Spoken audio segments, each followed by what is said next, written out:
If you're a business based in Surrey and you're looking to grow and you're uncertain which digital marketing strategies you should be focusing on, should you be trying to get in the AI overviews or in ChatGPT, or should you be trying to team up with a Surrey based SEO agency or a pay-per-click PPC agency based in Surrey? These are all things that we're going to unfold today. But before we get started on the different types of digital marketing strategies working best in 2026, what bit of advice would you give to business owners who are based in Surrey area before they spent a single penny on digital marketing? So for business owners based in Surrey, the number one piece of advice that I would give is go and set up some KPIs. These KPIs will actually cover your back when you start to scale up or scale down certain campaigns in the future. And if you don't know what a KPI is, it's basically a metric that you can score certain stuff on. So the metrics that I typically look at is how much money I am spending on generating new inquiries. Next, I want to know how many inquiries have come from certain campaigns. So if I'm spending money on Facebook ads, Check a Trade, and PPC, let's say, I want to know how many leads each of those campaigns have generated me. And then from the generated leads, the next KPI that I would be looking at is how many of those leads have I been able to contact, and how many have actually been able to pick up the phone. Then from that, the next KPI that I would be looking at is how many of those leads that I've contacted have turned into paying customers. Once you have those facts and figures in place, that's when digital marketing just becomes a lot more predictable. You can scale certain campaigns up, you can turn certain campaigns off as well. So James, what would be the first digital marketing strategy that you would recommend to a Surrey-based business? So step number one for me has got to be branding or brand SEO and making certain that you're looking good online, you've got a strong reputation. I think everything needs to start, the foundations need to start with a positive kind of brand SERP of who you are and what you do. So a SERP stands for search engine results page, and getting that branding right across the board then can lead on to other things of what you can be doing. It will improve your conversion rate on paid ads or social media. Any leads that you get in, the conversion rate would be good. If at the 11th hour, they're going to decide who you're going to go with, branding, I think, becomes very, very important. So I'd say that's the first thing that people need to get right for all digital marketing strategies. My next strategy is going to be AI visibility. I feel like more and more companies are actually looking into this. So what does ChatGPT, Claude, Gemini, Grok, Perplexity say about your brand or about your business? Is it a positive thing or is it a negative thing? And also trying to figure out what it says about your competitors as well. And obviously trying to improve that's really important. Some people call it AI SEO, some people call it GEO, some people call it LLM optimization. But this is going to be a big thing in 2026 and also in the years to come as well. Yeah, I think that's a huge strategy that people need to be looking at with regards to artificial intelligence. More and more people are obviously using AI. The next one for me is filling in the form at FatRank or Promo SEO, which do a commission-based lead generation service for UK companies looking to grow. I think it's important to be looking at your own digital marketing efforts to generate your own leads, but also if you can use some freelancers and outsource some as well, you've got that diversification of leads. So head on over to fatrank.com, fill in the form and see whether they can help you with a no-risk supply of inquiries.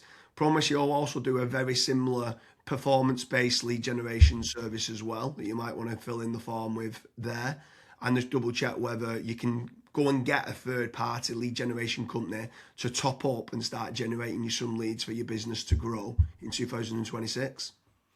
Yeah, and then next on the list is Google Business Profiles, so Google Map listings. This is like local SEO where you basically just try and get more reviews.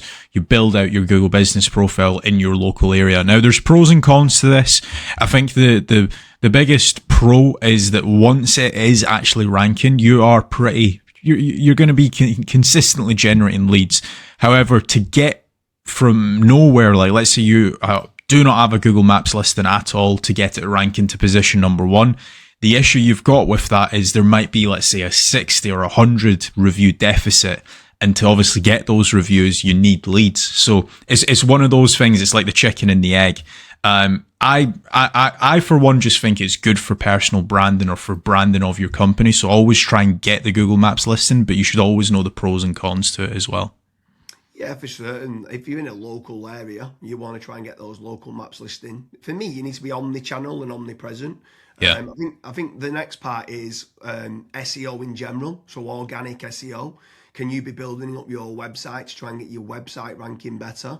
If you are in local area, you might want to do your service with the area of where you cover. So like plumbing in Manchester, create a page for that. Hopefully then share that on the Google business profile of what you mentioned. But trying to get organic rankings, the amount of search volume that people are out there searching for different services of what you do, or it could be some blog posts that you could be doing as well.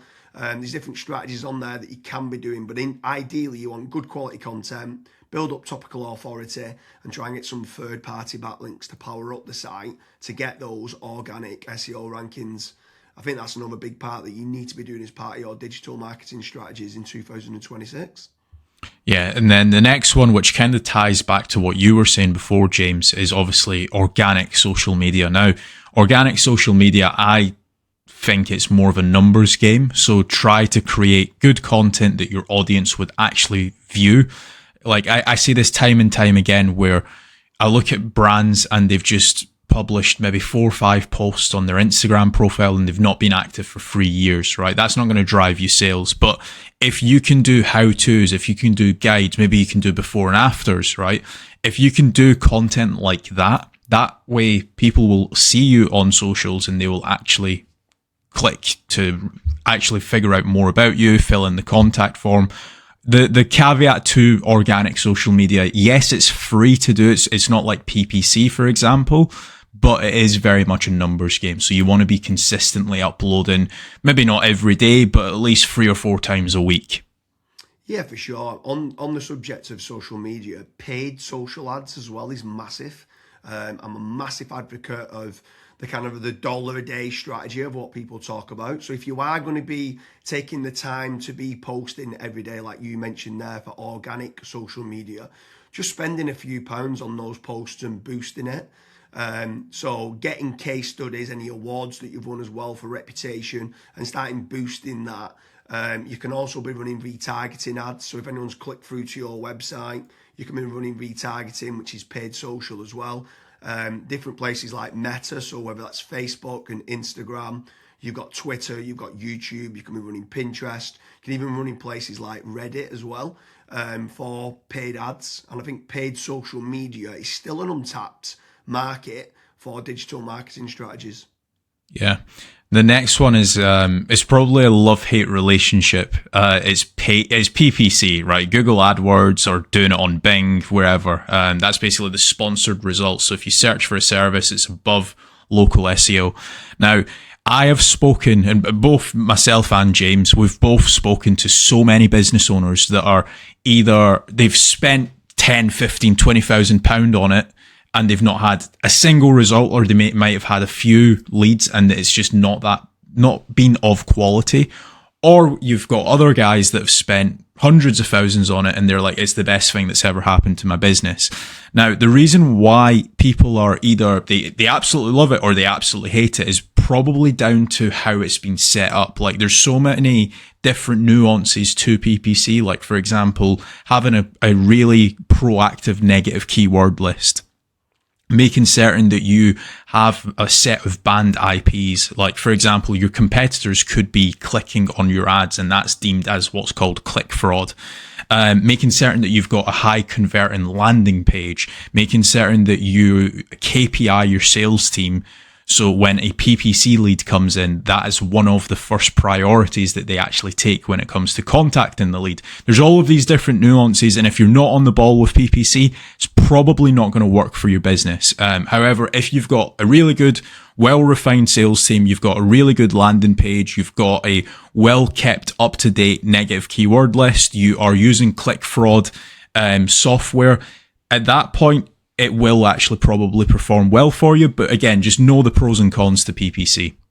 Yeah, for sure. There's certainly pros and cons. There's benefits of using it to get instant leads. But like you said, the amount of people that we speak to that have burnt a lot of budget and not had the inquiries and stuff that's come through as part of the digital marketing is pretty scary. While we're on the subject of paid, obviously we spoke about paid social ads, and now you've spoke there about PPC with Google or Bing. I'm going to throw in the mix paid ads on AI platforms. It's not fully rolled out as we're doing this video, but I know that ChatGPT are looking to try and roll out ChatGPT ads. Claude, Perplexity, other kind of LLMs might start rolling it out in 2026. I think if you're one of the early adopters and innovators to get on there, I think you could be getting cheap leads or cheap contact form submissions. So it's something to look out for of doing paid AI listings and ads. I think that could be something to look out for in 2026. Next on the list, and this is a little bit out of control. You do obviously have like forums that you can get your brand mentioned in, like for example, Reddit and Quora. That very much comes down to the after fact. Like, where are your customers that you've been dealing with previously? Are they actually raving and shouting about you? If they are, then that's a very good resource of getting other people recommending you. So if you can get that, again, it's a little bit out of your control, but asking for reviews, asking for them to recommend you to friends, to people, that can obviously generate you a decent amount of leads and inquiries as well. Yeah, for sure. And the add-on benefits to places like Reddit is that it's getting cited so much now in the AI overviews. So when you spoke there early on about AI visibility, if you can try to get a positive kind of lot of people talking about the products and services of what you do and some reviews on there, it's indirectly then going to help you, or directly actually is going to help you with AI visibility. And then the last one for me is tradesman websites, so like Check a Trade, Bark, or teaming up with a third-party lead generation company.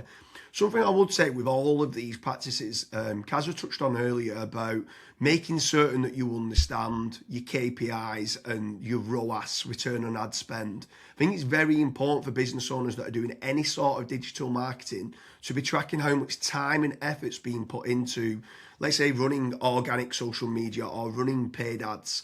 Everything should have KPIs put in place. And this is exactly the same then with tradesman websites like Check a Trade, Bark, Rated People, My Builder. These could all be amazing platforms to generate leads that could get you a positive return on investment. And if you do, you should continue to be using those platforms. There's certain lead generation companies out there as well that could generate you quite a lot of leads. They could be using organic SEO or PPC or social media ads to generate you those leads. But if they are getting you a positive return on investment, again, I'm all for it as part of your digital marketing strategies. But I just want to repeat one more time with regards to FatRank and Promo SEO. They do lead generation and they guarantee a return on investment. It's a commission-based lead generation service or performance-based lead generation service. So make sure you head on over there, fill in the form. That could just be one part of generating leads of many. You should be trying to generate your own. You should never have a single point of failure, and you should be trying to get that diversification. But make sure you head on over to Promo SEO or FatRank lead generation service as part of your digital marketing efforts in 2026. Thank you very much, Kazra.